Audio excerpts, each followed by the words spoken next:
maybe more, to my mind, more interesting / more useful? Absolutely. And so I believe in working at what I describe as the intersection of enthusiasm and opportunity. And I plot those things like, they're fireworks across the sky.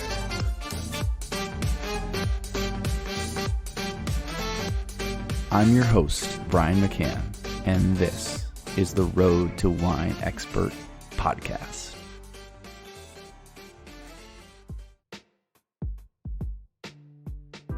My guest today is Richard Betts, and he has a laundry list of achievements and accolades. He is a winemaker, a spirits maker, and he is someone who passed the Court of Master Sommelier's master's exam on his first attempt. He was the 9th person ever to do so.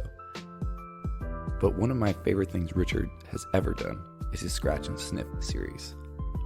He's got one on whiskey, he's got one on beer, and of course, he has one on wine. That book is one I always refer back to, and I tell people all the time who are looking to get into wine, that's the book to start with. It's simple and elegant, and really that's what makes it so genius. We always need to brush up on the basics, and that's exactly what the Scratch and Sniff guide does. And if you like books, help us get to 1,000 downloads of the first season of The Road to Wine Expert. Because here's the deal, I'm going to give away $1,000 worth of wine, books, and resources. All of my favorites. Scratch and Sniff included in that, plus things like The Judgment in Paris, The Unfiltered Guide to Working in Wine, Cork Dork, Elizabeth Schneider's new book. The list goes on and on and on. So if you want in, easiest way you can help out is to get us to 1,000 before the end of season 1, which is only a couple weeks away. So here's what you can do. Find your favorite episode, like this one with Richard, or Elliot Clark, or Ray Pfister from earlier this week, and share it with a friend who you know will love it. Every download counts, and as soon as we get to the 1,000 mark, I will post all the contest details on the website and social media. Speaking of, you can always find out more about these episodes at roadtowinexpert.com and follow us along on Instagram at roadtowinexpert. All right, as my voice is starting to fade here, I'm going to kick it over to Richard. Yeah, I've been living in Italy. I took some time away from undergraduate school. I was going to school in LA and not having a ton of fun, but I was having a ton of fun, but not at school. So I went and lived in Italy in 1992, a long time ago. Hard to imagine, actually, it's 25 years ago. And did as the Italians do, drank a lot of wine, and it was always on the table at lunch and at dinner. And I came to regard it as a grocery. It was just something that was always there. It wasn't a luxury like it was back at home. And I didn't think much about it other than I enjoyed it a lot. But then I came home and finished school, and then went to grad school, and was well on my way to fulfilling this plan of becoming an environmental attorney. And I found, it was a conscious decision, but not a calculated one. But I was spending, as much time as there was with school, I was spending it also cooking, learning about cooking and drinking wine.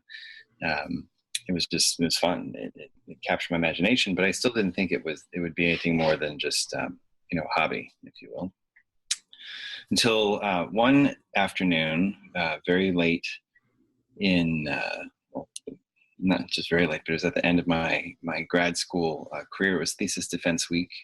So I was preparing to defend my thesis. It was in the College of Geology, so hard science, and was supposed to go to law school 6 weeks later. I was working in a law firm at that time while I was working through school, and finished a long day in the lab, jumped over the fence, ran across what is Route 66 in Flagstaff, Arizona, to a wine store, and $10 to my name, and I blew it all on an ordinary bottle of Chianti. And again, I didn't, I just sort of recognized the label, but not, didn't say, oh, I know this wine because of X, Y, or Z. But so I bought the wine, took it home, started cooking pulled the cork, poured a glass, and stuck my nose in it. And that first sniff, that first smell, brought back a memory in such a compelling way that I didn't even imagine possible. I didn't know this was possible. And it took me back to a restaurant where I'd eaten, almost 5 years earlier, and in Italy when I was living there. And I remembered what I ate and what my date ate and what she wore and what the waitress did right and wrong. And she took my espresso too soon, and she slipped on the steps because the table was up a few steps. It was really compelling. I thought that sort of recall was reserved for like an old voice on the phone or a photograph from your past. It was special. So the next day, I was supposed to be in the legal library. I was on someone's billable hour, doing research. And of course, I wasn't. I was in the coffee shop describing this experience to a friend. And I said, "Hey, Bobby, I don't want to go to law school. I think I want to do food and wine." He's like, "Well, you should." I'm like, "Oh, and I will." And so that was the moment. I walked back to the firm and I said, "Thank you." I quit, called law school. I said, "I'm not coming." I did defend my thesis. It was a day away, so I got that done. But much to my family's chagrin, I jumped off the cliff, and instead of landing in law school, I landed in a kitchen as a short order line cook for breakfast. And that was the beginning of my journey. It's pretty incredible. It's fun to hear your journey and sort of compare it with all the other people I've talked to, because there is, well, certain people don't necessarily have like the romance of Europe. There is this moment, right, where few people I've talked to are really born into this industry, at least that I've encountered so far. It's most of these people make left turn and go off the path that's sort of been set in front of them by a lot of previous decisions, and then turn up in wine. So looking back at the crossroads, do you see now like that wine was this home for you, or did you feel comfortable in this path of going towards law and you just were like, I got to make sure I answer this call? Yeah. I mean, the law thing was sort of a follow-on to the grad school thing, which was a follow-on to the college thing, which is, it was more prescription than passion. It was just, well, at that time, early 90s, when you finished high school, late 80s, college was just the next thing you did. It was just sort of like, oh, you just keep going and this is what you do, without really giving it much question or thought. And yeah, I don't believe in regret. I don't think that's true. But I would say, today, we see that it just doesn't matter. You don't necessarily have to go to college at all. And it definitely doesn't have to be the obligatory next step. But at that time, it just was. And so I did, but I don't see, it's not wine specifically, actually. I figured I played soccer like Neymar, I would drop wine and play soccer tomorrow. I love to work with my hands. I like to make ceramics. I like to make shit. Now I make wine.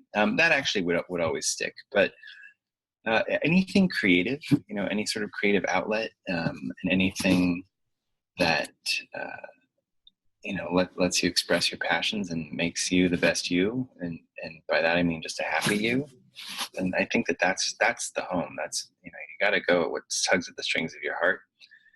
And for me, at that time, it happened to be wine. I'm fortunate, that I still love it. I'm learning more every day. That's exciting. And, so it remains exciting. If it for some reason someday, I can't imagine it happening, but if at some point it's not exciting, I just won't do it anymore.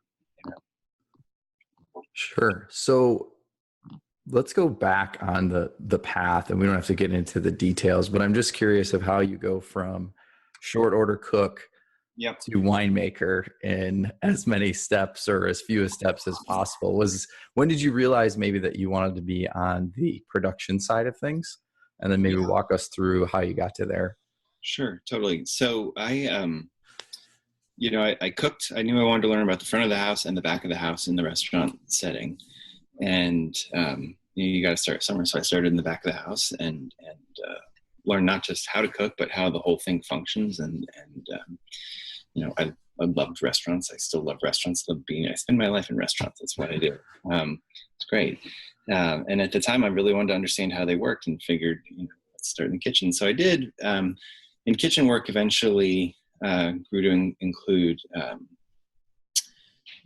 just me chasing my own passion for wine. And while you would go to work and work the grill or work saute all night, eventually, I would spend the days reading about wine and learning what I could. And I had no money, and no clout, but I would, taste everything I could and get myself into every industry tasting I could. So it was beg, borrow, steal, but taste.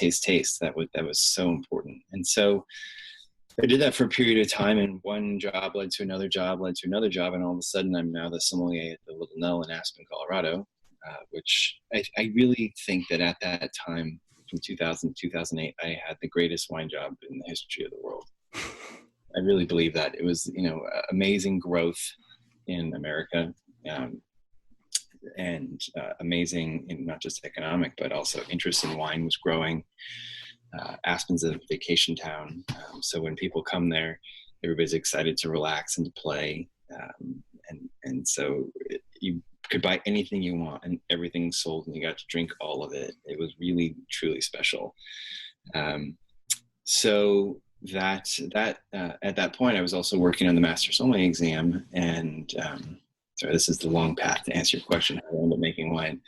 But worked through the Court of Master Sommeliers program, and in 2003, I took the master's exam for the first time and passed. So I was that lucky kid to get it done on the first try. And it's really myopia, as much as luck. I worked hard on it, and got through it. And then the next day, I didn't wake up happy. I woke up feeling like something was missing, and I looked at that and I thought, wow, that's an interesting thing. You just had this huge professional and personal milestone, and you're not happy. What's up with that? So I found that, I looked at my rhythm, and my rhythm was wake up, exercise, study, go to work, go to sleep, repeat. But exercise doesn't mean, ski. I didn't ski the year before I passed my advanced, and I didn't miss a day of studying. I just woke up the next day and kept studying for the master's, and didn't ski then either. It was really focused on passing this thing. And so I looked at that, and that professional or personal, I guess, drive, that piece of you that has to chew on something, didn't have anything to chew on, because the test is over. So I needed something else to chew on, and I thought, well, it's one thing to read about wine, and it's another thing entirely to get dirty. So let's get dirty. And it was that summer I founded my first wine company called Betts and Scholl, and we started making wine in Australia. And then we added Hermitage in France, in Northern Rhone Valley. Then we added California, making some wine in Napa. And then we co-founded another company called Scarpetta in 2006. And then Sombra Mezcal also in 2006.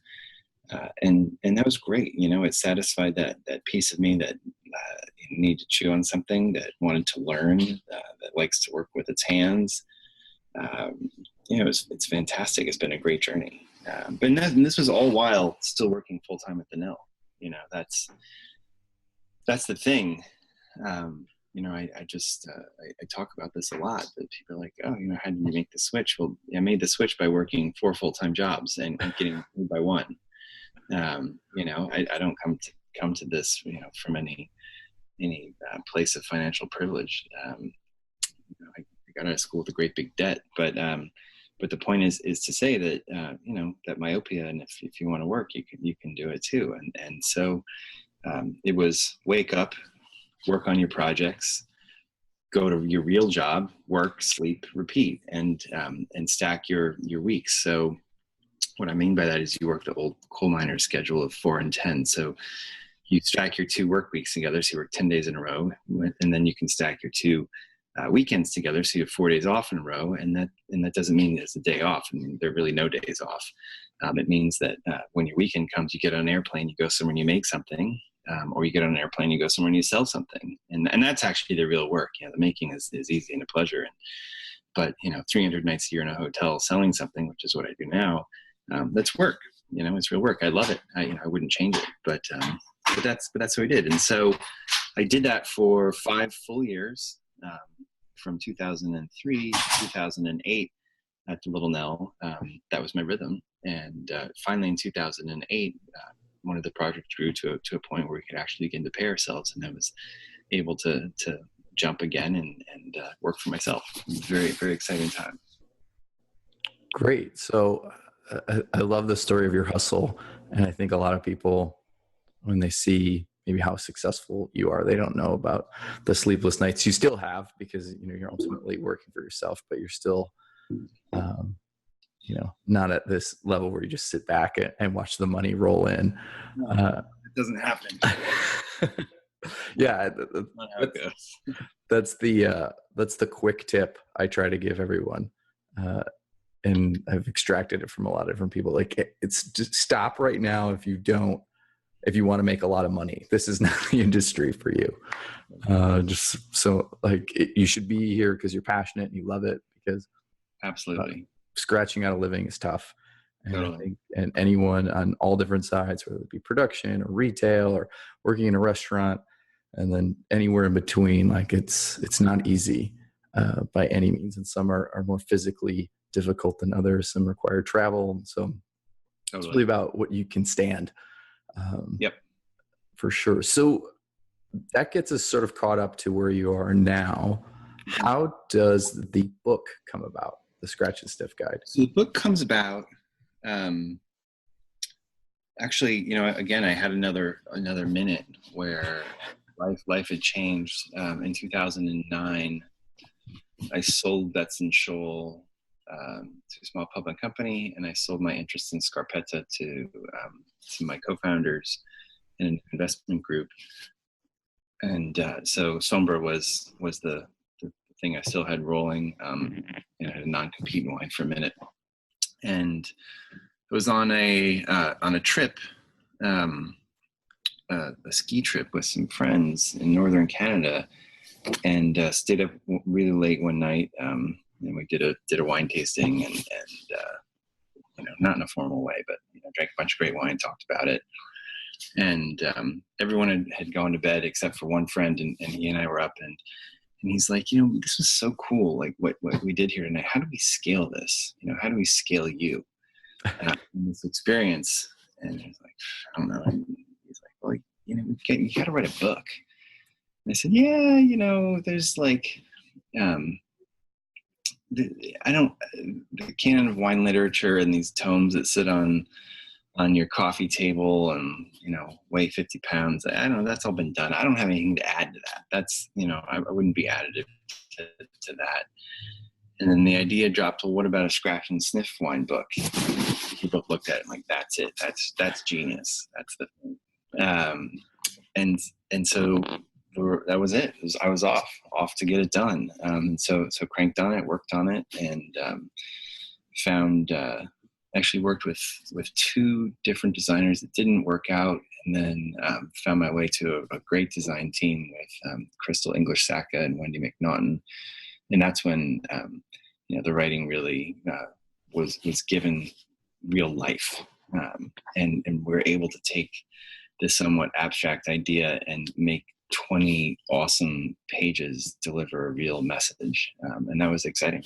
Yeah, really, really exciting. And very much commensurate with my whole belief of wine should be grocery and not a luxury. Knock it off the pedestal. We're still living in the shadow of the time in America where the Somm was, some old guy in a tuxedo with a past event around his neck and just intimidating. And still there's a lot of, snotty people in wine, and they don't have any place there. But, my whole goal is just say, hey, this is inclusive and this is fun. It's going to make you smile and it's going to make you happy. So come along. And what better way to do that than with the Scratch and Sniff wine book, right?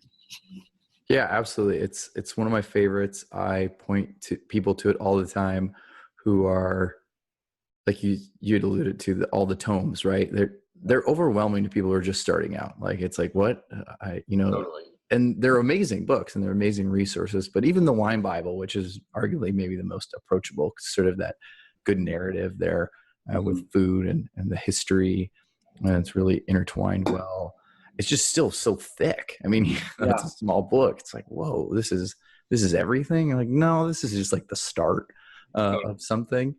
So to take it one step back, so how did you ultimately like land on 20 pages? Like, did you have 100 and you whittled it down, or did you have? No. Okay. It was just like perfect. It wasn't even hard. It was figuring out really as a sommelier, and how I learned. You break down when you blind taste, or when you taste it all, you think about what makes a wine what it is. Well, it's largely fruit, earth that it grew up on, and wood if you aged it in wood. And so when you think about it in such an elemental way, it's actually not. It doesn't need to be overly complex. And so if we talk about those three things, you can really tell an amazing story, and giving people a map and saying, here it is. Like here's the world of wine. Explore it in any corner or direction you want, and this is the decoder ring, right? And that's awesome, right? I think it's honestly, I see it as a really lovely gift that we've been able to share with so many people. It's exciting. It's very, very gratifying. Is there any desire to make like a next level up? Because my only complaint is you're so succinct, and you're able to distill like a lot of complex ideas in a simple, easy to understand format, which is, in my opinion, sort of like the epitome of being a genius. Yep. So, there's sort of like, there's your book, and then there's this big gap, and there's all these other resources, and now there's like a buffer, right? And there's blogs, and there's other things you can read that are easily digested. Do you have any desire to get back into the publishing space, or do something creative and educational in that regard? Yeah, I've thought a lot about that. I mean, of course, we did a follow-up. We did a Scratch and Sniff whiskey book. I'm working on a Scratch and Sniff beer book. And those will all play on that same thing. But in terms of speaking to this perceived gap between what I wrote and maybe some of the larger stuff, I don't, the answer today is I don't see myself doing that. It has to be interesting for me. And while there may be a need, if someone says, well, this is, there's this gap, I would say, okay, great. Then like, just go get involved, like get a job, go work at a winery, like, listen to any of the great podcasts that are out there. Get involved with the Guild of Sommeliers. Actually, that's really what I would say. I mean, what you can learn from their work, their website and their courses. This is actually a full endorsement of them, because I think that their work's fucking awesome. So I would say that there's so much good material that, again, it comes back to a point where I feel like I just wouldn't be additive to the conversation. Like, yes, do I have that knowledge and can I share it? Yes. But are there perhaps other ways that you can gain that knowledge that's maybe more, to my mind, more interesting / more useful? Absolutely. And so I believe in working at what I describe as the intersection of enthusiasm and opportunity. And I plot those things like, they're fireworks across the sky, or they're curves on a graph. And, I might be enthusiastic about, Grenache from Baja, California, and it plots, just draw a random curve on a graph. And then you have to say, okay, well, where's the opportunity curve with regards to that? And the opportunity curve is probably flat, right? And so they never intersect, right? There's no intersection, even many, many years out. So don't work there, right?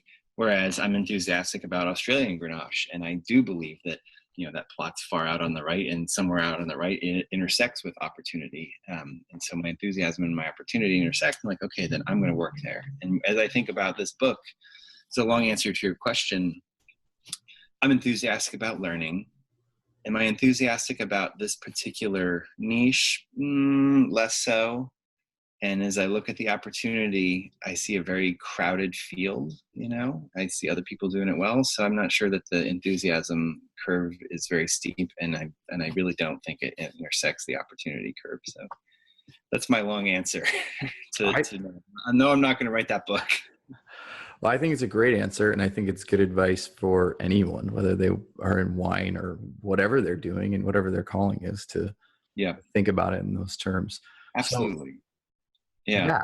I do that long math every day with everything I'm thinking about. There's another, sorry, just tangent. Go for it. But I think that it's really important. Now I have two different wine projects that I'm working on. I have a Sombra mezcal brand, a tequila brand. So there's a lot of balls in the air, and I do that math that I just described every day with every piece to understand if I'm doing what I think is most valuable for each of those things at every moment. And there's another ism that a friend, Tony Conrad, said to me once. He's like, it's really important to never mistake motion for progress, right? Don't mistake motion for progress. And if you think about that and you apply that to every element of your life, when you perceive yourself as, quote unquote, working, are you making progress, or are you just spinning your wheels? And it's a fascinating thing. When I started to really think about that and how it applied to my life, I completely changed how I wake up and work every single day. And so, I do that equation and make sure that it's time well spent. Awesome. So let's talk about what you're excited about right now and what's catching you far right on that enthusiasm and opportunity. Australian Grenache. I'm all about it. Yeah. So get into it. Tell us how you landed there. Maybe like, where did you see opportunity, or where did the enthusiasm come from? And tell us a little more about what you're doing out there. I know you just got back from harvest. Yeah. So this is my second time in Australia, founding a company. The first was Betts and Scholl, and I did that at that time because when I decided I wanted to make wine, I have another rule, which is do what you love.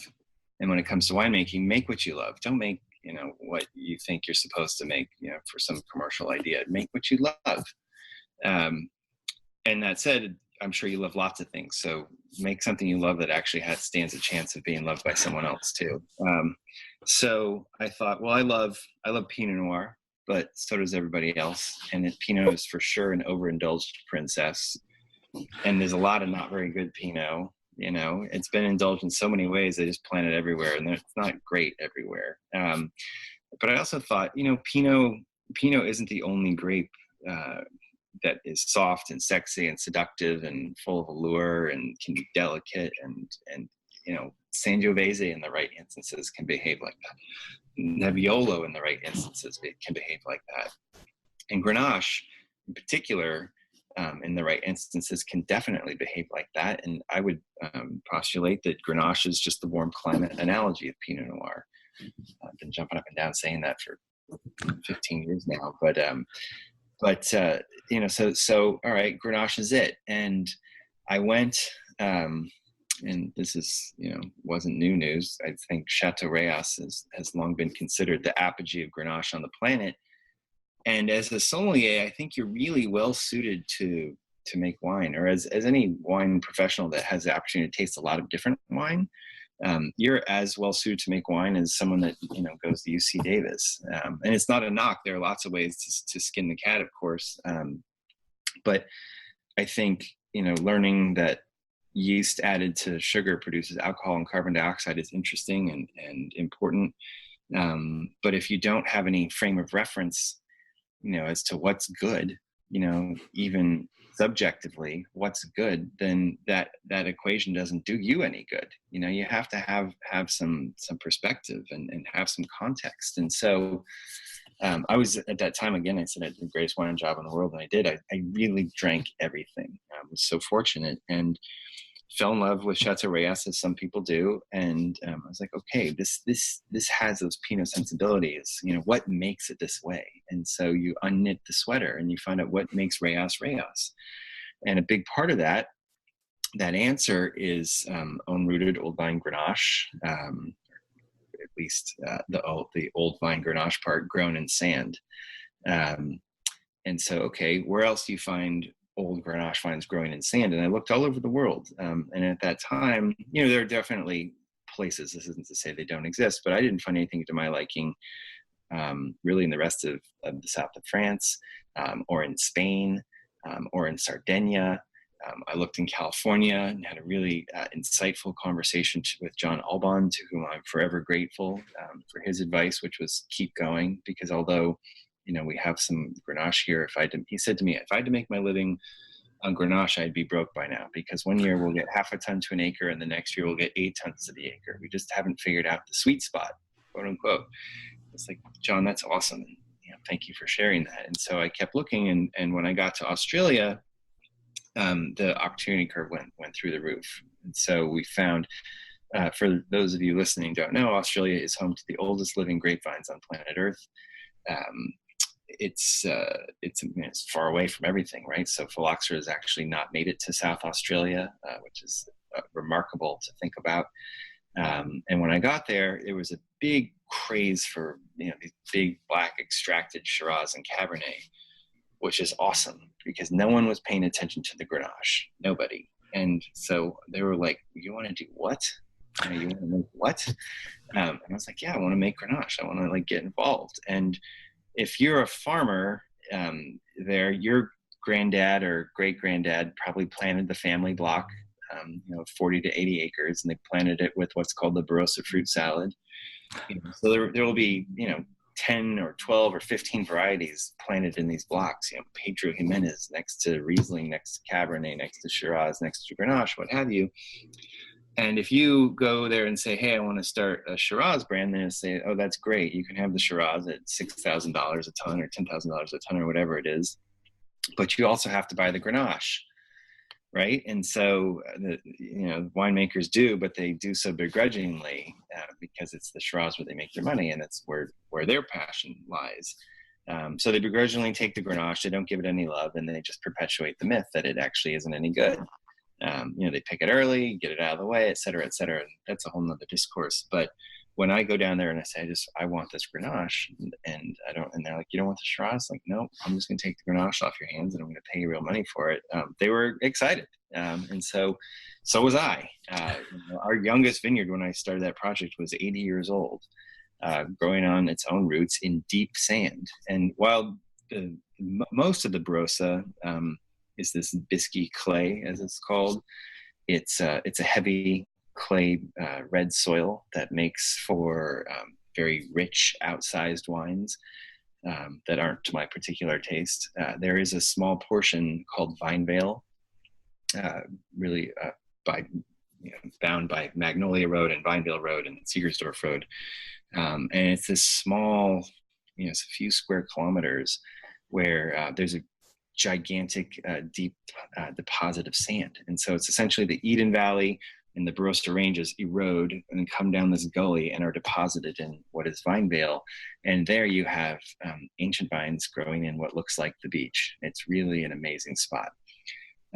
So I'm like, okay, this is it. This is the ingredient. This is, we've satisfied one of the big things that I think makes Reyes Reyes. Let's work here. And that's not to say that we're going to make that exact wine in Australia. It's to say that there's something special when you grow Grenache and sand. You lose some things, but there are things that don't matter. Like you don't develop color, but who cares about color? Like I would rather look at my beautiful wife Carla and then look at some black glass of wine. Who cares about color? You don't smell color and you don't taste color. For those of you listening, I would encourage you to think about that. Like, why do you care about color in wine? It really doesn't matter. So you lose color when you grow Grenache in sand, but what you do get are all those sexy aromatics, all those good S words that I talked about with regards to Pinot Noir really come alive with Grenache when you grow it in sand. So that's how we ended up there in the first place. We grew that business and sold it, as I mentioned. But when I'm remarried and Carla and I were thinking about we want to do. She had been buying the wine at the Spotted Pig, the Breslin, the John Dory in New York, and had her own love affair with Australia even before we met. And she was like, well, I love this stuff. And I was like, well, I love this stuff too. So we headed back to Australia and back to Vinevale and got started again with a project I'm really excited about. It's called An Approach to Relaxation. And there we make 2 wines, and we're only going to make 2 wines. So we're not going to do what we did with Betts and Scholl, which is we ended up making 7 wines, which is too much.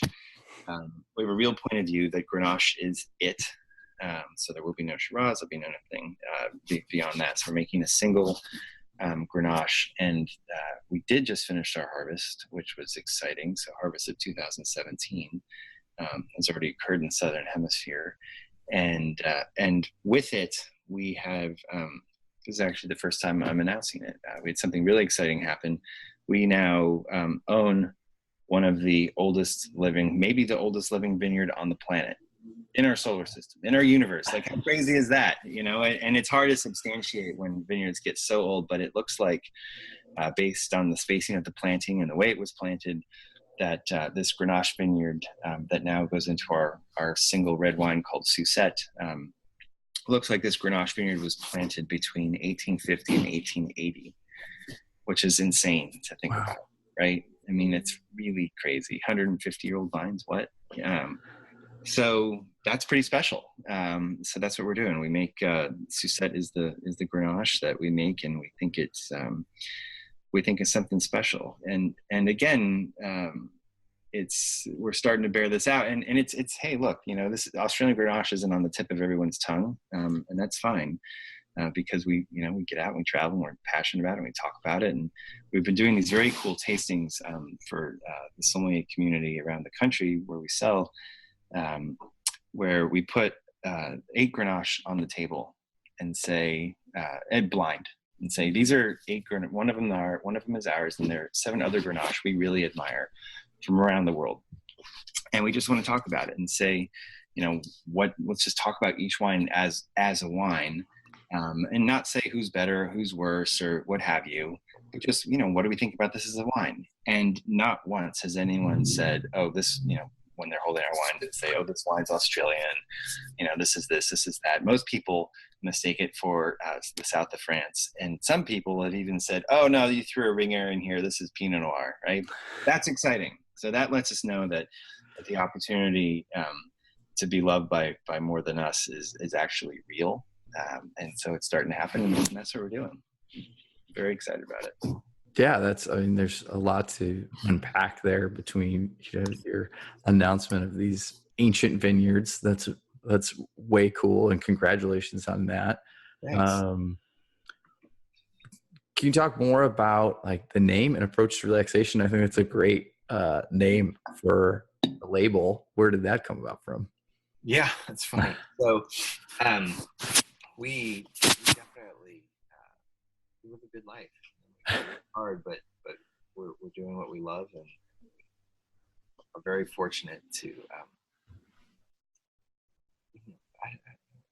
I'm not sure what the right way to say it, but we think about every day as a good one. You know, we just wake up and make that choice. Yeah, today's going to be great. So by working on what you love and drinking wine, that's an approach to relaxation, I suppose. And so we chose to name it that, and the wine itself is called Suzette.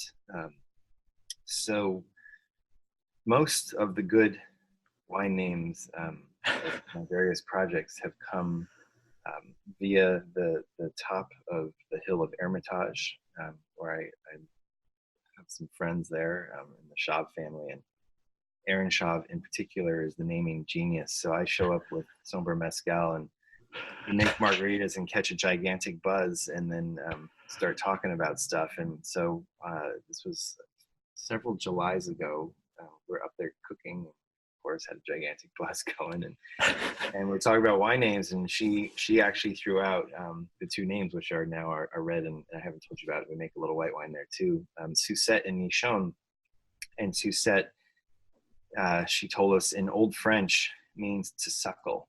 Now, the literal contemporary translation is lollipop, The older translation is to suckle.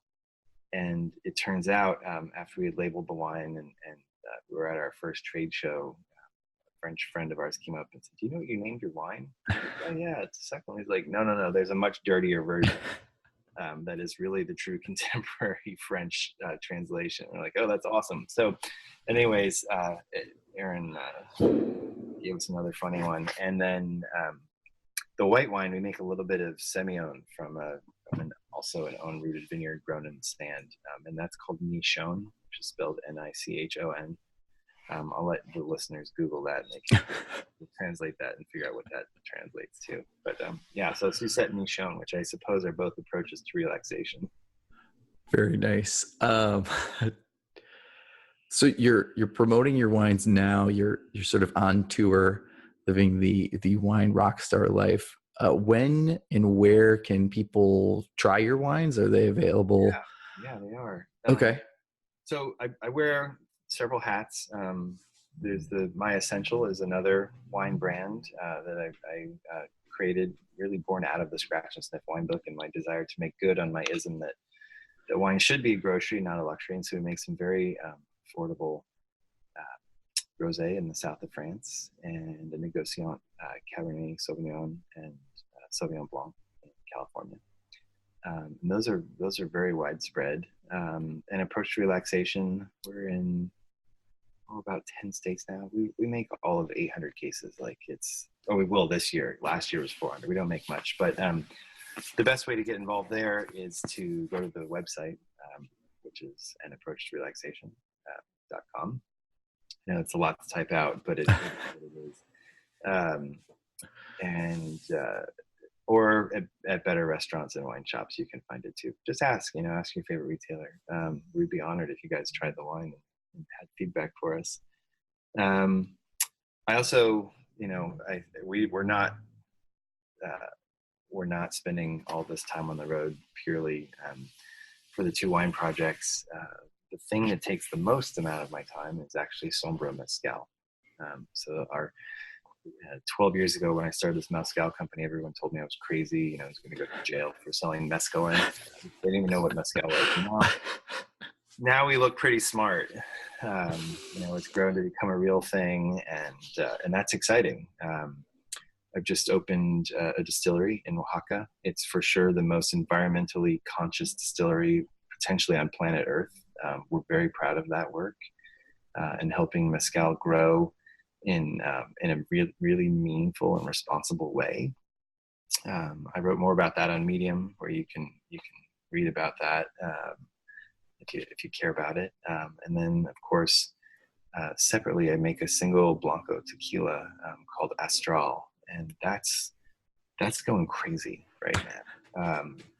The tequila space is very competitive, et cetera, and what we make is a real throwback. I'm not interested in, again, you make things for yourself, and I'm very uninterested in 80 proof run-of-the-mill tequila, which every day tastes more and more like vodka. I'm making it the way it was made 160 years ago, before tequila was even called tequila. It was called Vino de Mezcal. So it's high proof and high character and delicious. But I also, this is pretty random, made a friend a couple years ago, and a guy named Jonathan Goldsmith, who many of you may know as the former Dos Equis most interesting man in the world. So Jonathan's awesome. Turns out he loves Astral, and he's now just joined us in promoting it, which has been insane. We're only a couple weeks in with this, but people love that guy, and they love that he loves the tequila. So it's an interesting thing to behold and to watch happen as it's growing. So those are the things that take my time. And we can connect along the way. The best way to find me is at Yo Bets. I spend a lot of time. Do I spend a lot of time? This is not true. I post stuff at Yo Bets on Facebook, Instagram, and Twitter, and Medium, or yobets.com. That's me. You can find me and reach me any of those ways. And it's fun. Please do reach out. It's always great when you meet people on the road. The road's a fantastic and potentially lonely place, but I love meeting people along the way. One of the one of the great things about our work is that we're growing community as much as anything else, and that's interesting to me. So yeah, please reach out and connect. Hard not to be inspired after hearing Richard's story. Hopefully that interview gives you the passion and intensity to go out and chase whatever you're after, whether that be wine, mezcal, or something completely different. If you loved Richard's interview, I encourage you to go to theroadtowinexpert.com/Richard-Betts and share it with someone you know who will love it. Also, you can share it on Spotify and iTunes, all the same, and really anywhere you like to listen to podcasts.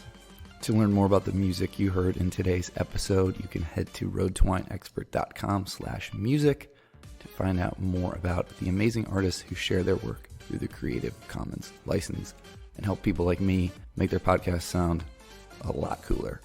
Also, be sure to subscribe to our mailing list.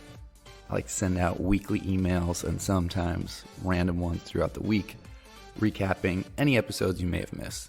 Thanks so much for listening, and if you have any questions, hit me up on social media, or you can email me directly at Brian, BRIAN, @roadtowinexpert.com.